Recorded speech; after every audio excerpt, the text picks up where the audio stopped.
There are three things in this life that are eternal: death, taxes, and the Blue Jackets losing to the Penguins in the most predictable way possible. We're talking about that today on Locked On Blue Jackets. You're Locked On Blue Jackets, your daily podcast on the Columbus Blue Jackets, part of the Locked On Podcast Network.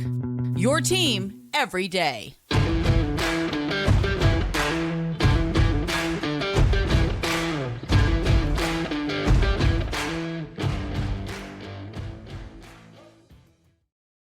Hello and welcome to Locked On Blue Jackets, part of the Locked On Podcast Network, your team every day. I am, as always, your host, Jay Foster, here to give you the good, the bad, and the ugly about your favorite team and mine, the Columbus Blue Jackets.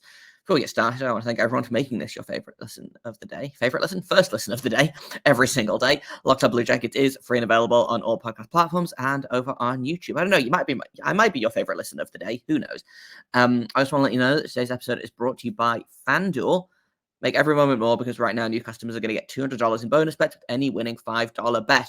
That's $200 if your bet wins. Visit FanDuel.com/locked-on to get started. And honestly, if you'd put money on the Blue Jackets winning that game last night, I question a lot of things. But you must have more money than I do, because the super was not worth it. Honestly, the game was better than I expected. Because they held the Penguins to a normal amount of goals. They did not allow 40 shots on Daniil Tarasov, but we'll talk about the shots on goal more in a little bit here. No one got injured, and Cole Sillinger scored a goal. So I'm gonna take all of those as positives. Cole Sillinger, by the way, for my money anyway, was the best player on the ice for the Blue Jackets. Again, we'll talk about him in just a little bit here, but God, I hate to play the Penguins. I really do. Again, unsurprised by how this game went. Disappointed but not surprised, I think, is the topic of today's show. The Penguins win 3-2 after the Blue Jackets have a 1-0 lead and then a 2-1 lead, and they are tied going into the third period. They let Drew O'Connor, that sure is a guy, they let him score 35 seconds into the third period, and then spent the rest of that period making Alex Nedeljkovic look incredible. It helped that the penalties were, I believe, 5-2 in favor of the Penguins. So they got 5 power plays. The Blue Jackets only got 2. One of those was with like 20 seconds left in the third period, so does it really count?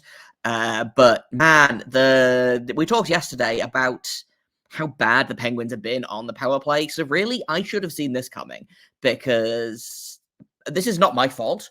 I do think I jinxed it a little bit by talking about how bad the Penguins power play was, because sure enough, 2 power play goals, one like 9 seconds into the penalty, and then the second one, just a really stupid. I don't even know, like, watching that goal over a couple of times, Daniil Tarasov should be able to hunt his penalty killers for sport. He should be able to hunt the whole team for sport, quite frankly. And again, we'll talk about the Daniil Tarasov of it all in just a minute here. But like, how are you going to let the 31st best power play in the league, so the second to worst, if you are, as good at math as I am, how are you going to let the second worst power play in the league score on 2 of their 5 attempts? I believe they scored on, I think they went 2 for 2 in the... No, excuse me. They killed the first one, and then they allowed 2 power play goals in 2 straight penalty kills, and then they killed off the 4th and the 5th power plays. But like, how are you going to do it? I want to know how many they had 9 shots on goal on the man advantage, so just over an average of or just under an average of 2 per power play. And again, like, I'm not going to blame Tarasov for either of those goals, because quite frankly, the penalty killers should have done their job, and it is what it is. Tarasov was excellent again last night, by the way. I thought made 33 of 36 saves and was even better. At even strength, he only allowed 1 goal on 27 attempts. Again, the power play was where it kind of fell apart, but I'm putting that on the penalty killers and not on him. He continues to be like genuinely one of the only bright spots in this kind of miserable month of March that the Blue Jackets are on. Genuinely, I have to double check to see if the Blue Jackets have won a game in the month of March, because I don't remember them doing so. Like, they might have done. Did they play the Sharks in March? Yeah, their last win was March 16th. They have 4 total wins in the month of March. So here we are. That everything's great. Everything is just fine. We feel so good about what's happening right now. And good news, they play the Penguins again tomorrow night. So I'm sure that game is going to be real normal and fine, and everything is going to be great. Something I want to talk about specifically in regards to kind of the team. Yet another game where they allow double the amount of shots that they take. The Penguins had 36 shots on goal. The Blue Jackets had 19, which, again, my math is not great, but that, I believe, is just over half of how many shots the Penguins had, because half of 36 is 18, I want to say, and they had 19 shots on goal. Like, this keeps happening. They did it to the Avalanche. They did it to the Knights. I don't think they did it specifically to the Coyotes, but they did. Yep, they got outshot by the Coyotes, but it wasn't literally 2-1. That being said, the Coyotes are not a very good team. That also being said, the Penguins are not a very good team, and they still made the Penguins look like a playoff team, because I don't know what it is, like, whether it's specifically the Penguins, whether it's just that the Blue Jackets can't get out of their own way, I don't know, but the losing streak in Pittsburgh extends to 15 games. They are 0-10-5 since the last time they won in Pittsburgh, back when it was still Consol Energy Center, and the game-winning goal was scored by Brandon Saad, and the other Blue Jackets goal was scored by Scott Hartnell. And the time on ice leader for the Blue Jackets was Jack Johnson, who played 29 minutes. So that tells you how long it's been. It's been legitimately 8.5 years. It's been so long. I'm so tired. I want to talk a little bit more about some of the good in this game, because, like I said, there were a couple of performances. I touched a little bit on Daniil Tarasov, but I want to talk about him a little bit more. And I also want to talk about Cole Sillinger. So we'll do that in just a second here on Locked on Blue Jackets. First, I'm going to tell you guys about eBay Motors. Passion, drive, and patience is what bring home the win trophy. It's also what keeps your ride or die alive. eBay Motors has everything you need to maintain your vehicle and level it up to peak performance, from superchargers, roof racks, exhaust kits, LED headlights, and more. Whether you are into speed, power, or style, eBay Motors has got you covered. They've got over 122 million parts for your number one ride or die, and so you're always going to find exactly what you're looking for every single time. With eBay Guaranteed Fit, your part is guaranteed to fit your ride, or you're going to get your money back. Because at eBay Motors, you're going to burn rubber, not cash. They've got all the parts you need at the prices you want, so it's easy to turn your car into the MVP and bring home that win. Keep your ride or die alive at ebaymotors.com. Eligible items only, exclusions apply. eBay Guaranteed Fit is only available to U.S. customers. Welcome back to Locked on Blue Jackets. I've yelled about this dumb team and everything they did wrong last night, and now I'm going to talk a little bit about what I liked in this game. It's a much shorter list, but again, I talked a little bit. Daniil Tarasov continues to impress in the month of March. Just another great performance. I would love to know, I'm actually pulling this up right now, his high danger scoring percentage, save percentage. There we go. Not scoring percentage. He allowed at 5-on-5. Sorry, let's do all situations. 20 high danger shot attempts, and that's too many. That's too many. And I'm looking for high danger goals, and I can't seem to find them off the top of my head. But I'm going to keep looking, and I'm going to keep talking about Tarasov, because once again, the only player that shows up time and time again, and it is beyond frustrating to see him putting in these great performances and getting nothing from the team.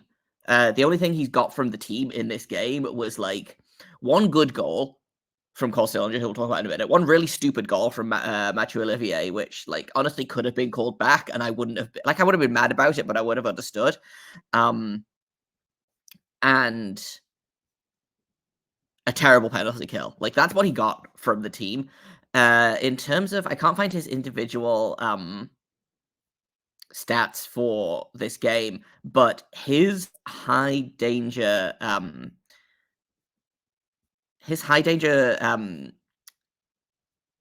shooting percentage or save percentage is at 60% right now, which frankly is better than I thought it was going to be. He's riding a PDO of just over 1. So this is about, we'll do a brief kind of PDO rundown. I think I haven't done this in a minute. PDO basically is the very, very basic form of a luck stat, quote unquote.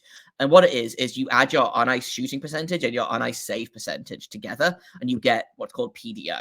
And if it's above 1, you're lucky. If it's below 1, you are unlucky. The closer to 1 you are, the more likely that like this is what the team is based on. It basically looks at how much puck luck you've had. And Tarasov this season has had basically 0 puck luck. He's at 1.024 in terms of PDO, which is honestly, that feels like it should be higher. I feel like he's getting maybe a little bit more help from his team than expected, but he's been great, and no one else on this team has. It feels like no, that's unfair. I can't find the stat I'm looking for, so I'm going to move on. My point still stands. Daniil Tarasov has been excellent, and quite frankly, we'll talk in tomorrow's episode a little bit more about like what tomorrow's lineup should look like. Quite frankly, I would start Tarasov. I think looking at the Blue Jackets save percentage over the past, like, again, over the month of March, and especially in the last kind of 3 weeks, I'm looking at their save percentage right now. It should be Tarasov. Without fail, every single time, it should be Tarasov. I touch on this basically every episode, but Tarasov's last 4 starts, 937, 933, 933, 961. This is all at even strength, by the way. So we're taking power plays and shorthanded goals and all that kind of nonsense out of it. Conversely, Elvis's last 4 starts, again at 5-on-5, 931, 760, 886, 892. Like, and even if you put that at all strength, at all strengths, it doesn't get any less kind of dire when you look at the stats. When you go to even strength, you get, for Tarasov's last 4 starts, you get a 951, an 846, a 914, and a 916. Elvis 828, 882, 777, and then a 945, which was the game against the Senators where he was great and deserved to win, but didn't. And that was his last good start back on March 14th. So, like, I like Elvis. I think Elvis has been better this season. I think he's struggling at the minute. You have to start Tarasov. I get that you're doing this rotational goalies thing and you're just trying to make it to the end of the season, but like, the Blue Jackets are what's this? Their 6th or 7th straight loss. They are well on their way to their second 9-game losing streak of the season. Start Tarasov. You're at Nationwide. You're against the Penguins. It would be great to get a win there might not be another win coming for the rest of the season, start Tarasov. That's my argument. And again, we'll talk a little bit more about that in tomorrow's episode as we preview kind of what needs to change in this game, what needs to change about the way that they played this game for them to win the next game. The other player I want to talk about is Cole Sillinger, who had a goal and an assist. I thought was very good in terms of the penalty kill. Got a lot of practice, which is, not necessarily his fault, but I liked him a lot in this game. I thought he was, again, like the best player on the ice for the Blue Jackets. Not that it was difficult. A lot of guys had real rough nights, but I'm just pulling up his on-ice stats right now. Cole Sillinger had expected goals for of, again, this is a 5-on-5 of 0.7, which was the second best on the team. Shockingly, Ivan Provorov he created the most offense, or was expected to create the most offense at 1.04, but he also gave up the most offense at 1.36. So, like, it was a real mixed bag there. But again, Cole Sillinger created a lot of offense, gave up more offense than he was creating, because I think literally every single, I'm just looking at the numbers now, I think every single player except Johnny Gaudreau created, and Boone Jenner, excuse me. Boone Jenner, Jake Bean, so 3 players created more offense than they gave up. It was a rough game. Dmitry Voronkov was at dead even, by the way. He was at 50%. He created expected goals for 0.49, expected goals against of 0.49. So, like, we'll put him in the win column as well, I guess. But I don't know. Cole Sillinger he impressed me. He really did. In terms of the penalty kill, he played the most of any forward, I believe.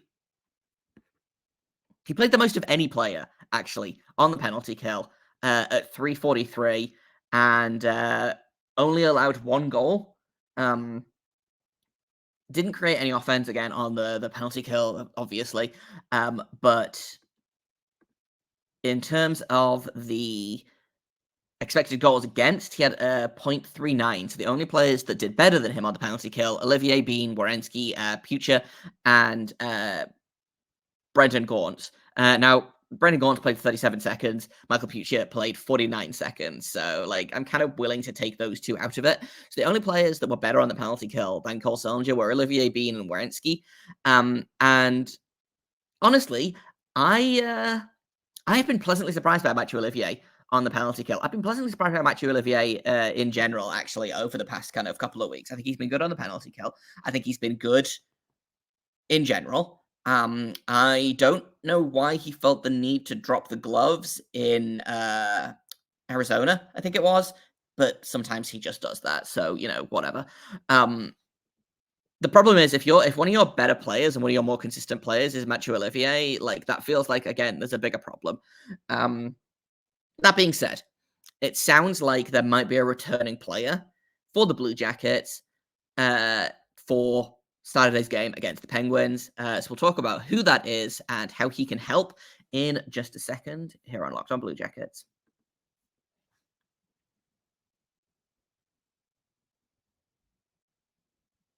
Welcome back to Locked On Blue Jackets. The Blue Jackets sent Tyler Angle back down to the Monsters, presumably because they are back on the right coast, and so they don't need to carry everyone all of the time. But I do wonder if this means someone is back.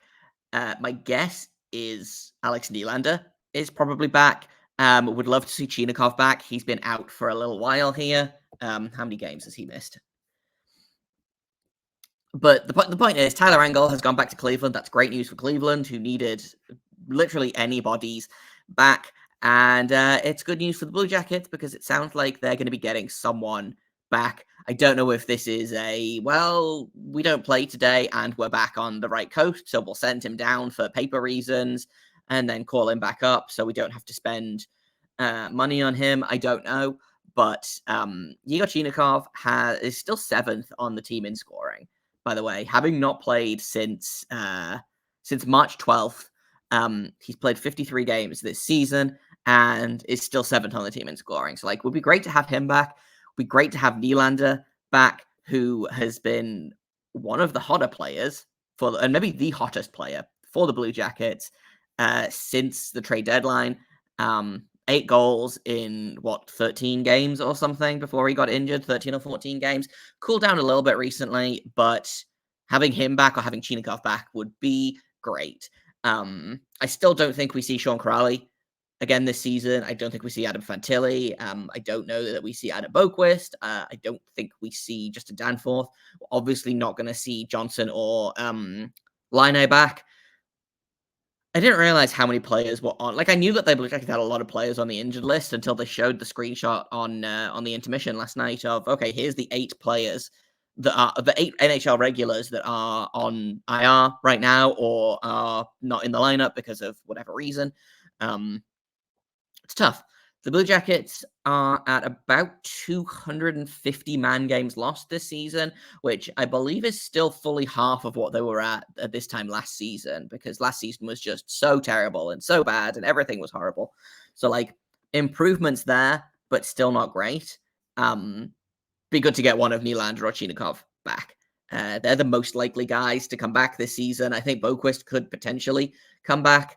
But I'm not looking at any of the other guys to be back anytime soon. As much as I would I miss Adam Fantilli. I would love to have Adam Fantilli back, but I don't see any point in rushing him. I believe he's still got 3 or 4 days until that 8-week timeline is up, and he hasn't started skating yet. So that makes me think that he's probably a little bit behind schedule. I might be wrong. I believe they are not practicing today, so we won't know. He could be a game time decision tomorrow, but I'm not expecting it. He's been out of the lineup for two months at this point. Keep him out of the lineup. Let him fully heal, so you don't put him back into the lineup and then watch as his calf laceration tears itself open again. Quick note to finish off: playoffs.